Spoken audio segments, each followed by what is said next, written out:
When you're playing a game or a series for the first time, there's a lot to learn.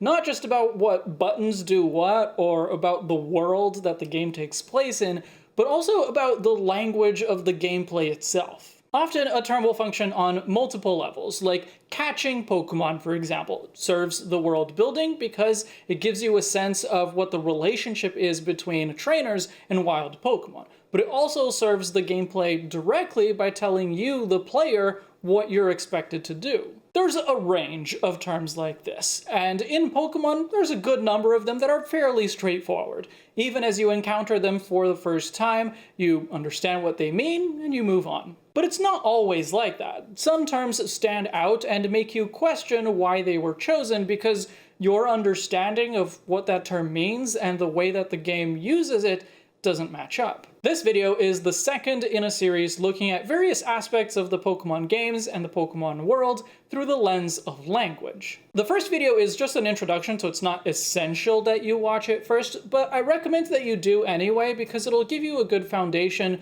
to understand this discussion and the rest of the series. So, one of those terms that really stands out for me is ability. The Japanese term is tokuse, or special characteristic, which I think captures what the ability is much better than the term ability. Of course, special characteristic, or even just characteristic by itself, that's too long a word for a Game Boy Advance. It takes up too much space, so you need to find something shorter. But ability implies a thing that you can do. You have the ability to do this. And some abilities fit that, like ball fetch, run away, levitate, even something like emergency exit. Those are all things that the Pokemon can do. But most abilities are not. Most abilities are inherent characteristics of the Pokemon. Compound eyes, rough skin, flame body, iron barbs, or even something like strong jaw or iron fist. They are just natural results of the Pokemon having certain body parts. So the term ability just doesn't seem fitting. It's generic enough that people can sort of guess what it means. That's Kara, our guest linguist for this series. You can say, oh, a Pokemon ability is going to be different than just a general ability. And so contextually, you can be like, all right, I know what that means in context. And then you have to teach someone else how to play. And you're like, let me explain. and you can be the person to explain it, because you figured it out through your experience. That's definitely true. Through just playing the game, you come to understand what ability means. But it's still not the perfect term. My choice would have been trait. Trait is a nice short synonym for characteristic. It has even fewer letters than ability, and I think it works just as well whether it's something that the Pokemon does or a property of their body. It's sort of a Doylean versus Watsonian question in some ways, right? Because, like, on a Watsonian level, trait makes a lot more sense, right? Trait is probably what you would see in the field guide. You'd be like, traits of a creature, you know? But because it's a game, from the Doylean level, from the external view, you might want to use the word ability because that's something that the player will pay attention to as things that they can use or apply or engage with. Kara used a couple of terms there that I think are worth breaking down because they will come up again in this series. Doylist or Doylean versus Watsonian. It's a very common one that you use thinking about literature, right? That comes from Sherlock Holmes. You know, when you have Sir Arthur Conan Doyle, the author of Sherlock Holmes, and then you have John Watson, a character in Sherlock Holmes. And so if you're looking at a story from the perspective of someone inside the story, you're going to say, oh, this makes sense with that, and that's a good reason for a person to do that, so it makes sense. But if you're thinking of something from the author's perspective, you think of, like, what are the marketing potentials? What was the author feeling? You know, and so you can have a context that can give you a good reason why, but doesn't really give you a solid, consistent story. A good example of it is why did Sherlock Holmes die? You know, did he die because he made a mistake? Did he die because he pushed himself too hard? Did he die because of this? Or did he die because his author hated him and was tired of writing him? You know, some of those are Watsonian perspectives, and one of them is a Doylist perspective. And that's a really important distinction to make, whatever it is that we're talking about in the Pokemon games. I'm usually more interested in the Watsonian or in-universe explanation for things, but often the Doylist or the creator's perspective adds a really interesting dimension. Think of types, for example. We know that Pokemon can have 1 or 2 types, and we know that they can change types. But the games don't really go in depth into why Pokemon have types. Is it an inherent quality of the Pokemon? Maybe it's just a label that researchers use to categorize Pokemon.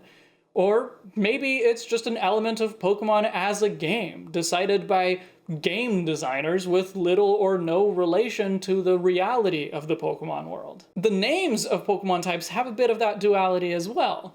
Most of them are totally straightforward, like fire, water, rock, even psychic. There's not much reason to question why those words were chosen. But there are 3 names of types that can make a little question mark go off in your head. I'm thinking of grass, dark, and steel. Grass is a pretty simple one. It's called Kusa type in Japanese, and that's just literally grass type. Nob Ogasawara, translator of the first 4 generations of Pokemon, thinks the choice of Kusa makes sense because the word for plant in Japanese would probably have been shokubutsu, which in hiragana is 5 characters long. But the type labels had a character limit of 4. So that's a very reasonable Doylist choice. They needed a shorter word to convey the same meaning, and kusa, or grass, is what they went with. I think the localization could have changed it to plant. Plant doesn't exceed the character limit in the English versions of the games, and so it would have been a more accurate term for what the type is actually about. So it would have made more sense from a Watsonian perspective, but keeping the Japanese term is a choice you can make. Dark type is a little bit more complex. In Japanese, it's aku type, which famously would be more accurately translated as evil or wicked type. The problem with dark is that it doesn't communicate what the type is all about that well. Whereas with grass, you can figure out that they mean plants in general. Dark sounds like the opposite of light, and that gives the wrong idea. It leads some people to think that moves like Shadow Claw are or should be dark type because that's the shadowy type. But dark type is really more about not being nice. Maybe not being outright evil, but think about what moves are dark type. Thief, taunt, sucker punch, foul play, throat chop, lash out. These Pokemon are mean. They don't hold back, and they don't play fair. And the word dark doesn't really communicate that. Nob thinks the choice may have had something to do with the rating that they were going for, which was E10, everyone 10 and up. And so something a little bit more religious sounding may have made that more difficult. I feel like there's also sort of a binary issue there, right? Like, because if these are the evil Pokemon, then like the other ones are the good Pokemon, and that makes the world sort of into this weird, like, they're a good Pokemon and they're evil Pokemon, and that's an important distinction when they're not. It's not like that. It's a class, right? It's a subclass. They're one of a bunch of types, not one type versus all the others together. So one thing it does do by making them dark is it doesn't put all of the non-Aku Pokemon into a group together, which is probably for the best for the world building. Of the type names, I think Steel is the most interesting, because Steel is a very specific type of metal. It's an iron and carbon alloy, usually with a few other elements thrown in. And there are tons of Steel-type Pokemon that don't actually use Steel. Many of them use natural iron, like Ferroseed. A few use other metals, like Kufant's copper, and some don't even use metal, like Berserker's helmet, which is just hardened hair. So, like grass, it's an overly specific term, but the translation is accurate. In Japanese, it's Hagane taipu.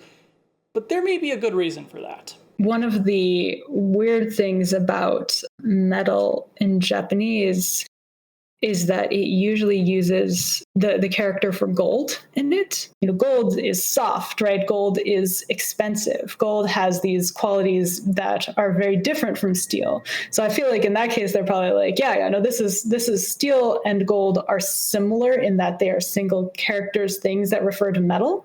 but they wanted the connotations of the one that of steel rather than the ones of gold. That's a really good point. Most steel-type Pokemon, even if they're not associated with steel directly, they are intended to be tough and durable, which are qualities of steel. Type names don't use kanji, but even in hiragana, the word for metal, kinzoku, still includes the word for gold, kin. So it might still carry some connotations that are more associated with gold that aren't that compatible with the idea of the steel type. This is another one of those cases where I think the localization could have changed it.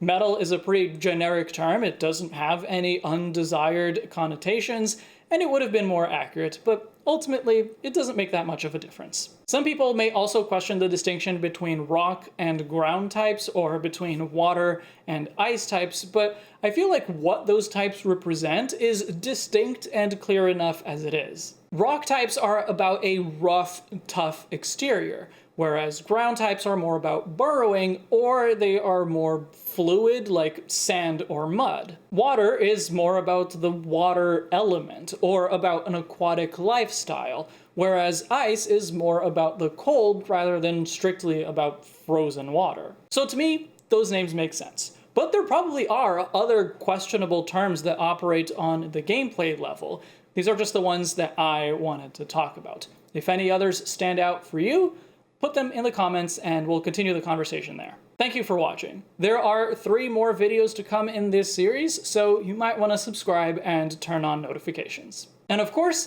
thank you to all of the Libros who support my work, especially luxury patron Ethan from Chicago. I'll see you in the next chapter. That's definitely true. Through just playing the game, you understand what you come to understand what